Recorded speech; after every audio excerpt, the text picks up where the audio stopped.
A very good afternoon to all of you.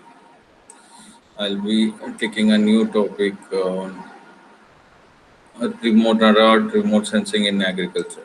So we'll be taking the various applications as we have already studied that we have got various uh, types of remote sensing, whether you call is passive remote sensing or you call active remote sensing. So today in the class we'll see how active remote sensing is used for monitoring mapping of agricultural practices in India.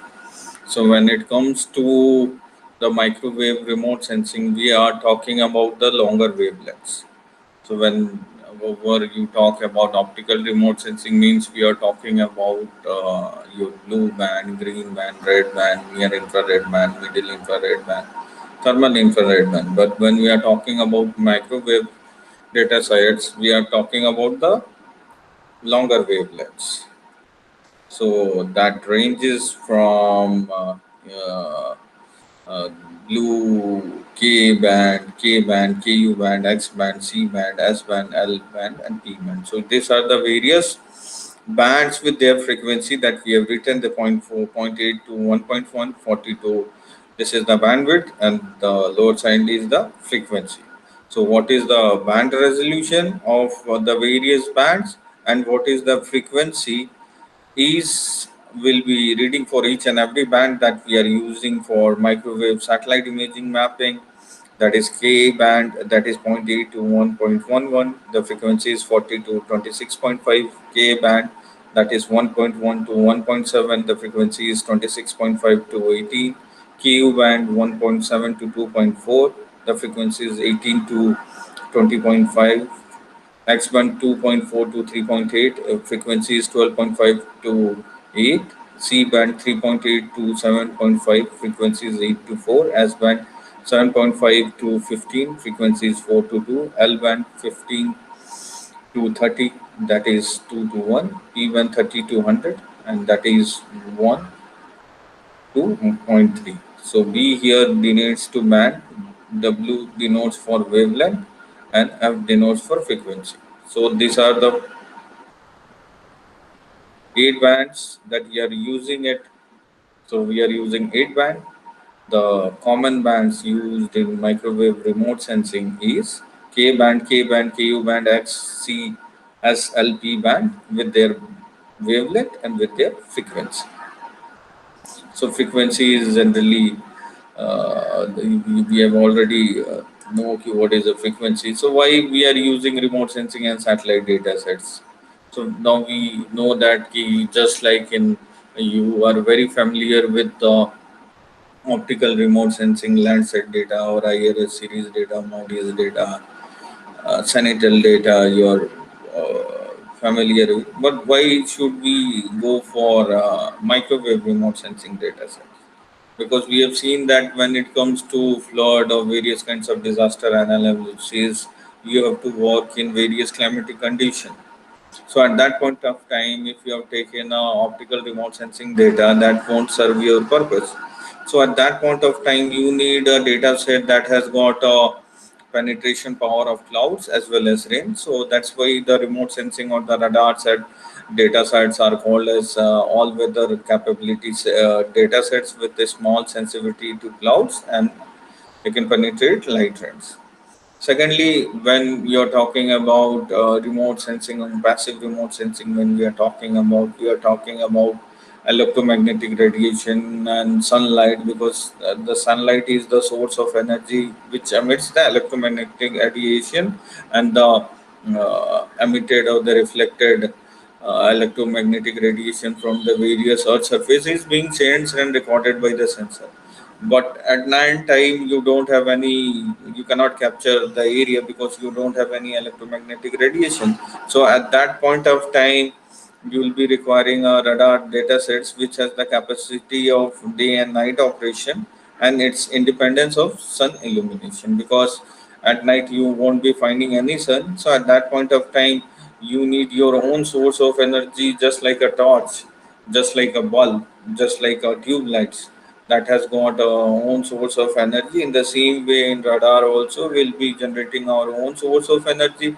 It can be sound waves, it can be sonar, it can be light waves, lidar, it can be radio waves, radar.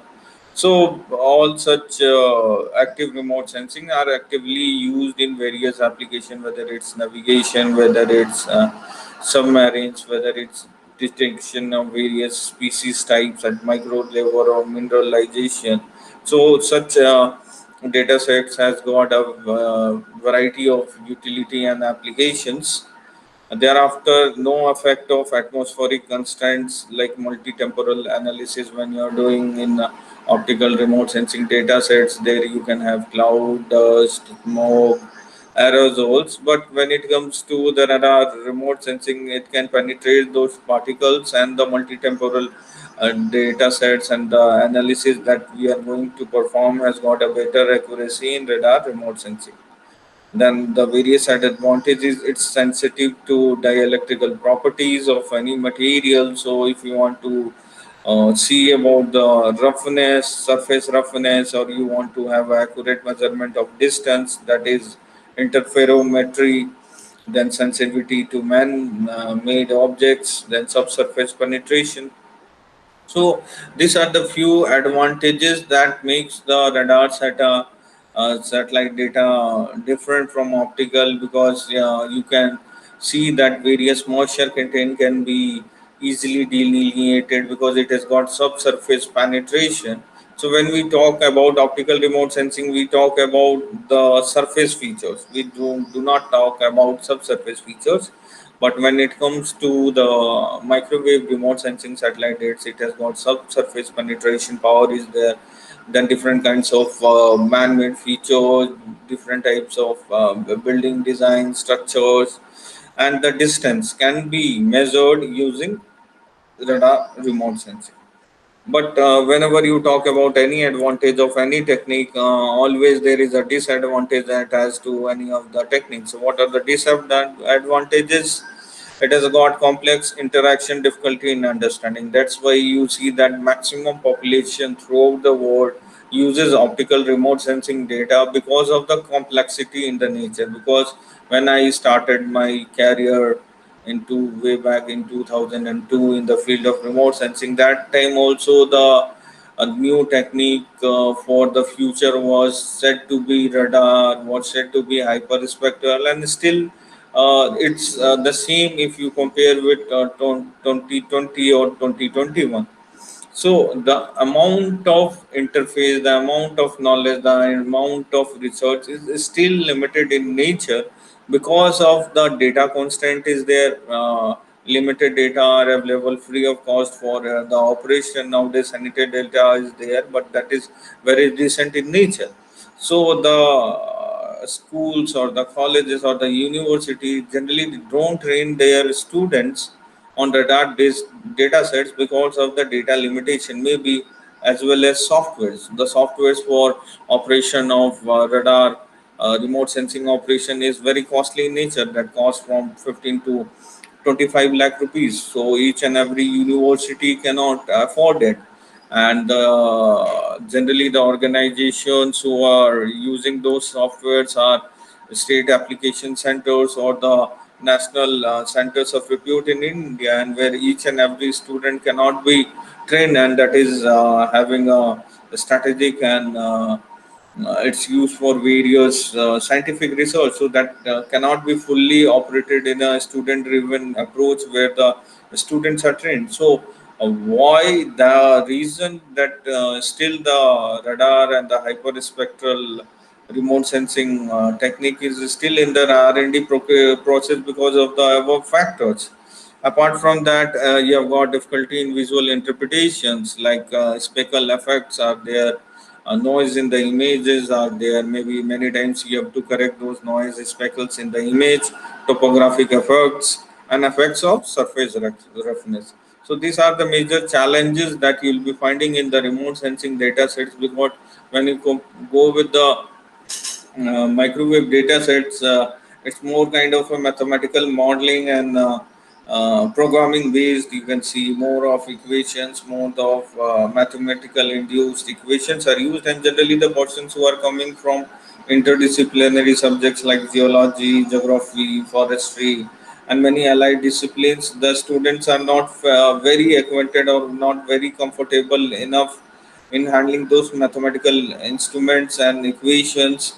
So that's why the tendency of human being is to always go for the easy target. So if you compare with the active remote sensing with the passive remote sensing, the easy target is passive remote sensing. So generally the people are much of the population is involved in that satellite image interpretation. Now, these are the basic terminology that we have already completed in our principles of remote sensing as well in photogrammetry, UAVs, that is what is not there, then azimuth or flight direction, then look up or range direction, then range near, middle, and infrared, incidence angle, altitude above the ground angle, polarization, frequency, backscatter, energy, looks, and speckle. So these are the few of the terms that we have already done with our principles of remote sensing. So I'll be not going into the details, but from the figure you can easily direct your mind to the materials that we have already covered in active remote sensing lectures. So why the choice of synthetic aperture radar, SAR, that is also known as SAR, and RAR, that is real aperture radar, but generally we are using SAR. The choice of SAR is study dependent, that depends on your objective, that is based on incident angles, choice of polarization, whether what kind of polarization you want to go, whether you want to go to for HH or VV or HV or VH polarization, that depends on your choice. And the sensor which you are using for your study plays a equal role in deciding the study. Then what is the ascending node, descending node may look different thing. Then effects of radar shadow, foreshortening has to be considered for ordering SAR data. Then the study may fail to deliver in case of incorrect choice of data in terms of temporal or spatial domain. So maybe many time if you are not acquainted with the data sets and you have just ordered the data set without checking for the polarization for which you are considered, and you have to see for which polarization the maximum accuracy is high, and for that you have to study the basics and the various literatures that are already published in various topics of natural resource management in order to have a basic understanding of the subject. So generally whenever we are talking about active remote sensing, we are talking about backscattered energy.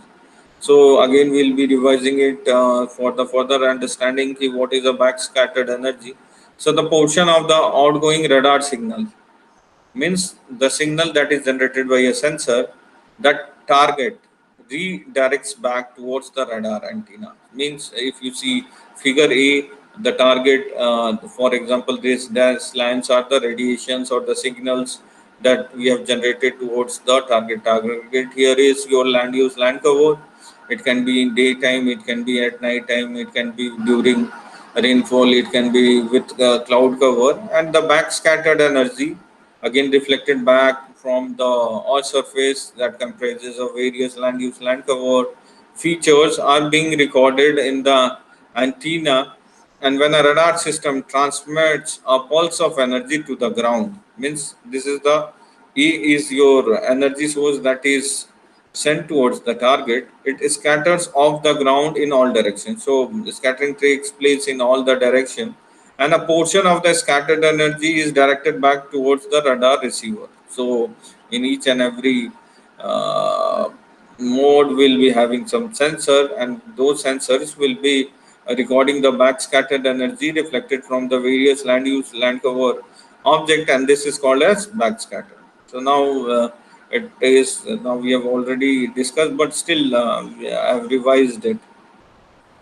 So when it comes to sensor, the properties related to sensor is polarization that you have to see, the incidence angle that it has created towards the object, and the frequency of which the signals has been sent. The target, what are the targets and the features that are dependent on the target, that is the geometry, the moisture content, and the orientation. So these three features are features related to target, and other three features are features related to your sensor.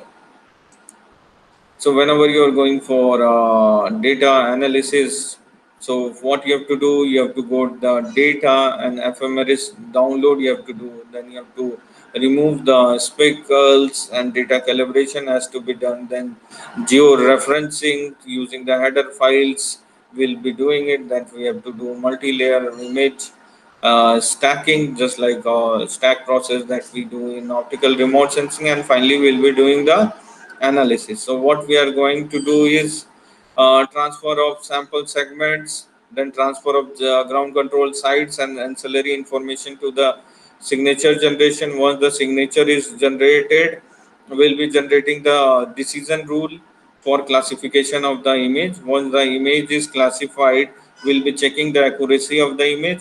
Once the accuracy has been checked, we'll be going for the aggregation, and finally for your validation and the forecast. So generally this is the entire operation that you have to follow in each and every process whenever you're dealing or mapping with radar data sets.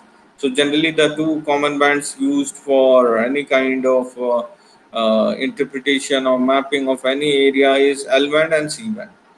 So why L band? Because it monitors tops and high biomass crops, then assessing the pre-season soil moisture condition, and crops under consideration like sugarcane, maize, cotton, jute, millet. C bands help in monitoring low to medium biomass areas. Crops under consideration are rice, millets, pulses. So L and C could be more towards deriving parameters for high biomass regime. A multi-frequency multipolarization SAR is expected to reduce the TAT for crop assessment. So the backscattered response is a function of crop roughness, moisture, and geometry. So whatever we are getting through your backscattered energy, we have to go for the crop roughness, moisture, and geometry. Different crops have different backscatter property. Obviously, their canopy cover is different, their moisture content is different, their leaf structure is different. That's why their energy reflected will be different, and those variation in energy will be taken as a signature for identification of the various features of interest. So in case of a rice crop, the background water has a significant contribution to the backscattered till the PI stage. In case of a crop where there is no background standing water, the backscattered is influenced by row orientation, density, canopy, and soil moisture and roughness. So generally you have got two conditions. If there is a water, so you have got a different reflectance. If it doesn't have a water, it now depends on the various properties like density, canopy, and soil cover. So this all properties has to be taken into consideration when you are going for your data analysis. So available sensors with their polarization is HH, then VV of same polarization, then you have got HV, VH. So in a single or dual for large area estimation, the inclination angle will be 15 to 49 degree instead of slot of 5 to 16 degree. Beam frequency primarily from 5.3 gigahertz to 1.2 gigahertz. Temporal frequency depends on your satellites. It may be 12 days, it can be 24 days, it can be 35 days. And finally, that depends on the due user. And finally, the analysis mode, the result, what we'll be getting will be related to amplitude data analysis, multi-temporal behavior, generation of decision support system, then sequential classification after elimination. Then what are the basic requirements whenever you're going for any kinds of microwave remote sensing classification? One is identification of suitable radar configuration. What is your configuration? Second one is development of reliable relationship between backscattered and parameters under consideration. Then sensitivity of the backscattered coefficient to the difference in the biomorphological structures of the plants that we have already discussed in the basics of remote sensing. Then you have got retrieval of the parameters, that is inverse problem. Then polarization, whether you are going for dual and quad polarization, incident angle 30 to 40 degree, temporal time can be 10 degree, beam frequency dual, it can be L and C. That depends on stream and height, and forward scatter recording ability by constellation, and finally georeference data product. So some of the applications where we will be using this remote sensing data sets radar, especially is agricultural application like crop information related to crop area, type, condition, damage, moisture content, and this is used for soil management practices. So the information related to crop information can be easily identified like crop type, growth stage identification, and vigor analysis. Then you have got crop damage identification and assessment, acreage and production estimation at national level, generation of crop information system, crop insurance assessments, contribution to global crop scenario. So you can see a lot of applications of active remote sensing in crop information, as well as for crop condition like radar is sensitive to crop structure and moisture contain. Then changes in crop structure and moisture contain are indicators of crop condition and crop damage. For example, crop figure related to biomass, leaf area index and height, water stress area, then damage resulting from weather events and pest infection. So these are some of the application that will be using it for any kinds of study. So what we have taken a three season data that is of 1999, 2008 and 2015, where we have seen the Kharif season, then jute, then cotton, and total coverage area was 14 states that has been accounted, and 93% is rice production, and 88% is acreage. Then the other way around is three states we have taken, more than 90% jute production is that area. Then again we have taken eight states where more than 93% of crop area. So in the red, the same portion where we have seen in the Kharif season, the same area is utilized in winter season for Rabi cultivation, that comprises four states, that is more than 86% of right uh, production, and in 82% of acreage production. So optimal data sets whenever you will be going for any kind of crop production, these are the stage that first you have to see how it is growing. So first you will be pottling it, then you will be transplanting it, then you will be tillering it, then you will be peak vegetation, then e-flowering will be there. So that takes near about the first two operation related to puddling, transplantation and tillering comprises 45 days after transplantation. So at least at this stage, till the crop has to take, at least the crop will be taking 45 days and account more than 75% of season rice. So more than it comprises 75% of the entire rice season, that is from July to July, then 4 months you can compute July, then you will be having July, August, September, October. So by end of October or first week of November, we'll be doing the various kinds of cutting, and 30 days after harvesting, your second forecast will be 30 days after forecasting. So this is the data acquired on regions crop calendar. Normally 3 dates are acquired. However, in some critical area of 4 days is acquired. So generally 75 days in a cycle. We have seen 75 days in a cycle means it will be near about 1.5 months. Okay. So you have seen that how the different optical remote sensing data, we always talk about ground truthing. In the same way, for microwave data sets also ground truthing is very important, because synchronization, the ground truth is the important component of SAR data analysis for the crop. Improper or inadequate ground truth may create problems in the research and the interpretation, and the following factors are crucial for crop discrimination. The first one is plant parameters, means all the properties of a plant, whether it is various types of crops are there, then what is the age and height of the crop, what is the density and vigor, canopies cover over soil, then row spacing and orientation, then bund utilization. So all these plant parameters has to be taken into consideration, and all such information can be betterly understand, and you can have a more better understanding when you went into the field.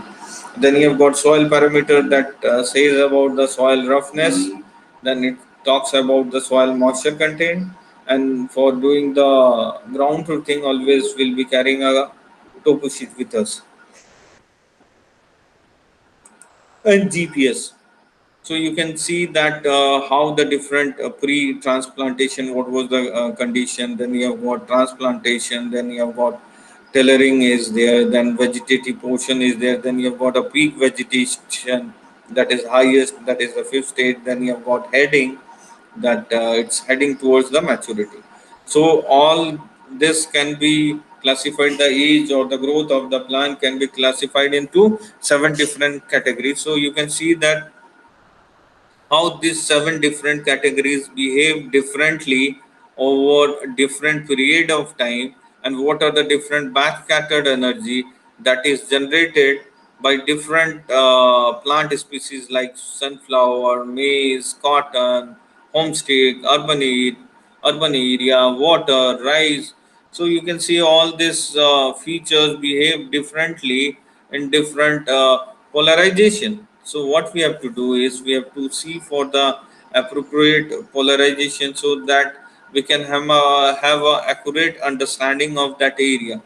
So this is the backscattered energy plotted for pilot maize, sesame, ground truth, and cotton vegetation, where the number of days shown with their backscattered energy has been generated, and an expected response curve has been generated on the basis of its backscattered energy and days after showing what is the time, and you can see that how it differs for different time frame. So we have already seen how important is seeing the crop season, how it looks like in a satellite image. Then finally comes to the classification. Classification is, if you are interested only in agriculture, you won't be interested in other land use, land cover categories. So you will be masking the non-agriculture area, and within the agriculture area, means the area that is not asked, will be delineating the crop phenology based on ground information. As we have already went into the field, now we know the important crops and their cropping patterns, the growth, the age, the height. Then take multiple areas where the ground conditions are similar. This would happen if the correlated backscattered is with canopy. Then conversely, the crop condition being similar, study the effect of soil condition on backscatter. What is the soil condition on the backscatter? Then use texture, clustering, or even segmentation approach to get an initial homogeneous crop patch. So these are the entire operation that you have to perform when you are going for any kind of classification. Then generate crop profile based on the backscatter to help in discrimination. Then generate a knowledge base, create a decision support system, and finally the classify and do the accuracy checking. So these are the basic fundamentals. Whenever you're using a microwave remote sensing data, you have to use these principles before classification. So what we have done, we have taken the C band HS data, and we'll be seeing the different reflectance curve for water, for vegetation, for urban, for field crops, for scrub, and finally we'll be generating for millets, cotton, and sesame. So you see that each and every crops behave differently in different polarizations, and finally a variety of classification can be used, that is contextual classification. Then you have got image segmentation, object based classification, then you have got hierarchy, decision rural classifier, then you've got artificial neural network, the new classifiers that are being used nowadays. They are very popular. That are support vector machines. Then you've got fractals. Then multiple viewed immune system networks. So we'll be using all these features for classifying the data set. So you can see that these are the three data FCC of chart data and how the water looks like. So you can see that if you are classifying the water, the water will be seen as black in color, and that black color is finally rescaled and classified to extract the water body. So if you go for the urban area, you can see how the urban area is beautifully delineated from the adjoining land cover categories, and so is the fallow land where the water is shown as blue in color and the urban areas are showing as pink in color. So you can identify the various kinds of properties. Apart from that, the normal crop grown period and when the late ground crop period, you can see that both are shown as one in early stage is shown as yellow in color, and the last shown crops are known or shown as green in color. So you can identify the various kinds of cultivation, the type, the age that we are working for the crop delineation. So what are the suggested sensors that will be using it? The application, if you are going for land cover mapping, you will be going for the application preferred beam, that is standard, that is large data sets will be taking.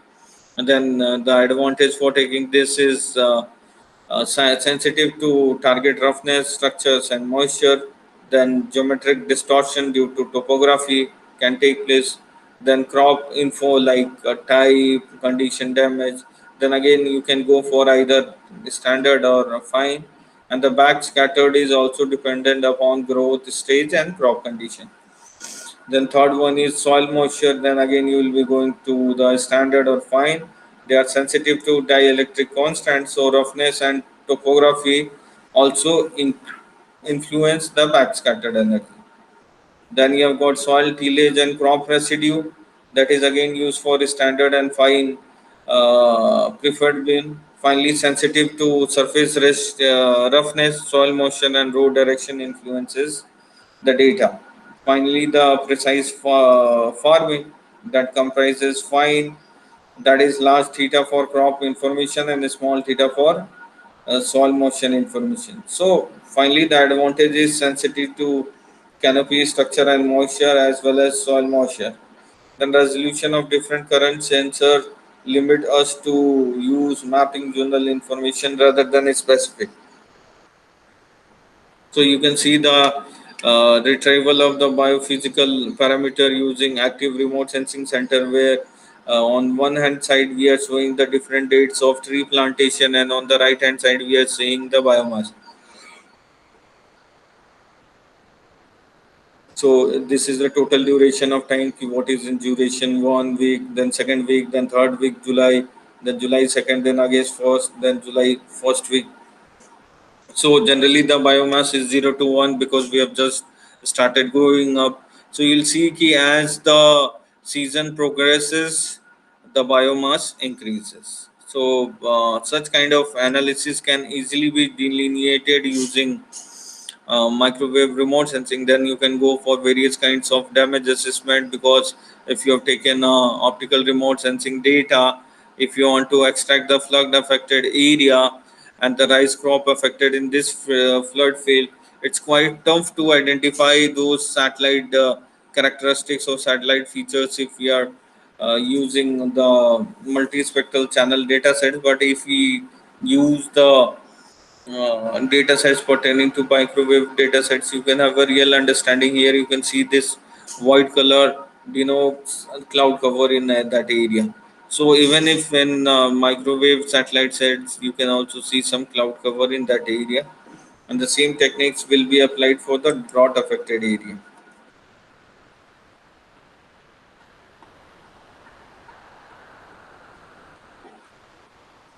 Then flood condition as observed in 14th 2011. Then 2 days of FCC during July 28, August 21, 2011, and finally of July 2008, August and September 14. So you can see that how the data sets, the water contained is changing, and you can identify and calculate the exact amount of flood affected rice area that has to lost. Around 55,000 hectares is lost in coastal Odisha. And the same, if you see for a drought like condition, the satellite images, you'll see that the rice cultivation is severely affected by drought, and then the season can be monitored using multi-temporal data sets.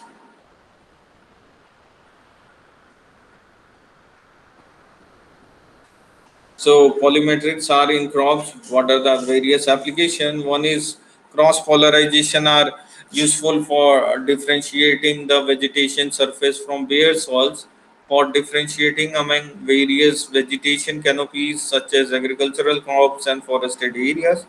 Then one has to differentiate features during the analysis of other parametric features like degree of polarization, then pedestal height, then variation coefficients, the minimum maximum polarization, orientation, the co-polarized phase difference for land cover and crop type identification.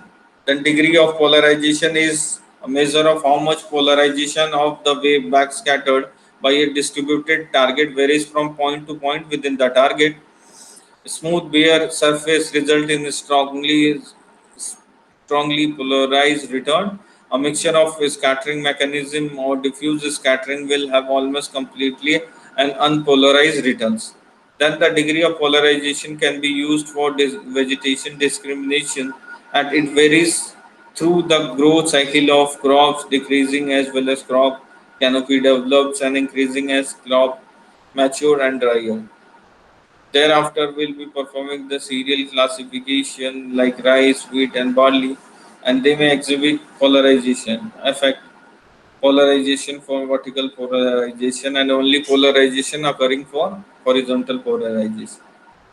For crops with a random chaotic structure like cotton, the polarization signature can be less sensitive to the orientation of the transmit caves.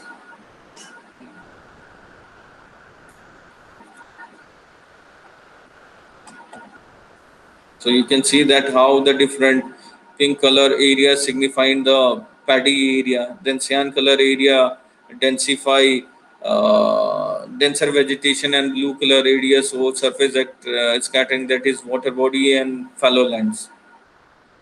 So scattering contribution of different targets enable us understanding of the SAR target interaction and gives an idea of the nature of the target, what kind of the target is, and based on this classification will be classifying the image. So you can see that the various kinds of land use land cover categories has been listed in the y-axis, and in the x-axis we have got the percentage. So using this data sets, we can identify what is the distribution of the various land use land cover feature over the decade over the terrain. So CFRS data for crop type differentiation. So what you will be doing first, you will be creating a FIRX complex data, then you will be collaborating or calibrating the data with the ground surface, and then you will be decomposing the data sets. So that are very important for crop data sets. Secondly, additional way of harnessing information for SAR data. One is frequency data throws up information, ratio of light to cross, for example, HV, care to be taken in units oblique multiples. Then CO pole phase difference can state whether the target is a surface, exhibits volume or double bounce scattering. Then texture analysis using GLCM on unfiltered data. Fractional approach has to be attempted by some researchers to obtain the information through SAR data, do not quantify them. Then temporal decorrelation studies, data fusion, spatial and spectral frames, then speckle harvesting. Or so these are the few terms that is very important to understand whenever you are going for satellite data interpretation, and then you will be using this satellite data interpretation for various kinds of hazard mapping, for various kinds of rainfall mapping, for various kinds of land use drought monitoring assessment tool. So using these data sets, you can create various kinds of manuals, whether various kinds of web-based gas, whether you can say about what is the rainfall pattern, what is the vegetation condition, what is the moisture adequacy index, what is the lesion which will try triggering and will be stating ki what is the condition which is under the severe category, which is under moderate category, or which has the capacity of both the categories. So such kind of studies can easily be done if you are using microwave data sets where district wise data sets can be generated related to their NDWI or NDVI that we have already status. So the problem for any ground or for any remote sensing satellite data sets is getting the cloud feed data. As I have already stated that getting a cloud feed data is a big challenge. Then needing a long-term high-resolution data for sub-district dot assessment is equally important if you are going for any kinds of analysis. Then low vegetation index may not be always due to the water index. Then crop phenology plays a important or stroke level in vegetation deviation. Then VCI may be affected by crop pattern change. Satellite-based soil moisture is of low resolution, so represents mostly surface soils affected by vegetation. Then problems for areas with more non-agricultural vegetation, hilly regions, sensing the effect of consecutive drought is a challenge. Similarly, Rabi season drought assessment is another difficult issue. And finally, what are the needs that are important to be done for the various kinds of application is monitoring the various kinds of changes at block level, at Grand Panchayat level, because generally the information that we are doing or whatever analysis are generally regional in approach. So what we have to do, we have to reduce our area of interest, we have to reduce our area of target. Then using this satellite data sets, we can create the various kinds of early warning system, whether that is related to drought, whether that is related to flood, whether that is related to landslide, whether that is related to blob, whether that is related to avalanches. So all these things can be utilized for creation of early warning systems for specific land use, land cover, or natural resources. Then we can have a composite indicators where we'll not only use the primary data that we have generated from the satellite images, but we'll be also integrating the secondary data related to field measurements, census data, and all the data which can be acceptable, and the data must be free from various kinds of errors, whether that is a location based error or whether that has an attribute based error. So all those things has to be rectified, and finally we'll be creating a vulnerability or hazard risk map for that area, which will be helping us for getting information that can help us to get a mitigation map for that area, what has to be done at point of if you faced a flood, or whether you faced a cloud burst, or whether you have faced any kinds of disaster. Finally, you will be using all these parameters, because whenever you are talking about the disasters or the changes in the atmosphere, and that is all because of the climate change. So this remote sensing and satellite data will provide you the multi-temporal data sets related to various climatic condition, and we can assess those data sets with our primary data sets ki what are the changes that has happened, whether there is any correlation between the land use categories that we have created over the decades, and whether we are triggering those atmospheric errors or the problems, we are disturbing the entire ecosystem. So all such kinds of studies will be taken together to classify or to generate a early warning system. And finally you will be using the various, not only the microwave data sets, but will also use the thermal data sets, will also use the visible near infrared or shortwave infrared data sets that can have various kinds of temporal resolution with high spectral and spatial resolutions, so that we get a much corrected, a much long term real time data sets with the accuracy, because the importance of accuracy of map is very important. Because if your map, you have classified each and every land features, and if your accuracy is near about 50%, means at 50% or at 50 places, whatever analysis or whatever data sets or whatever understanding that you have created doesn't feel to the real condition. So what you have to do, you have to rearrange the data sets here, so that the entire database or the warning system that you have generated can provide you a real informations. So at last, what we have to do, we have to do a proper assessment, monitoring, early warning systems for various kinds of disaster is essential for considering it in a large scale impact, especially in the agrarian economy like India. Then due to complexity of the various kinds of nature of the crop, the land use, the parameters need to be revised, need to be rearranged, need to be relooked, so that the satellite data sets provides you the real information related to their crop productivity, related to their land use, land pattern, related to various thermal properties, their active properties, their microwave properties. So we have to use all sorts of data sets when we are going for any kind of classification. If we are generally pertaining or restricted yourself to a particular data sets or particular methodology, maybe we have untouched or we have not seen the other aspects of that disaster. So when you are using a multi thematic data set, so some of the properties which are important will get from the microwave data set, some of the property related to the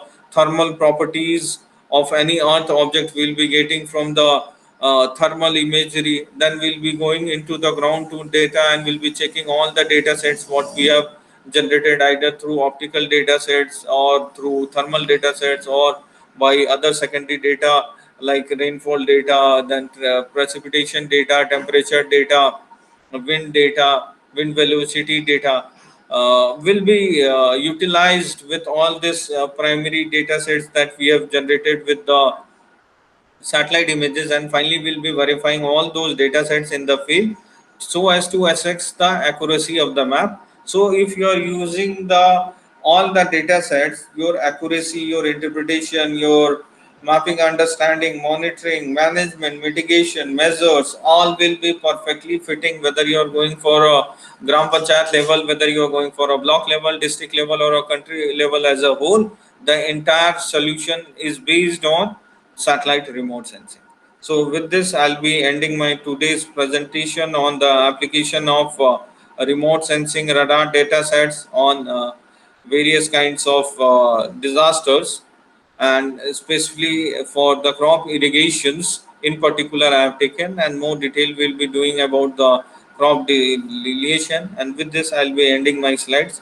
In case you have got any confusion, we'll be having a group discussion right now, and thereafter your LMS quiz through your LMS. Thanks a lot for being patient and listening to my lectures.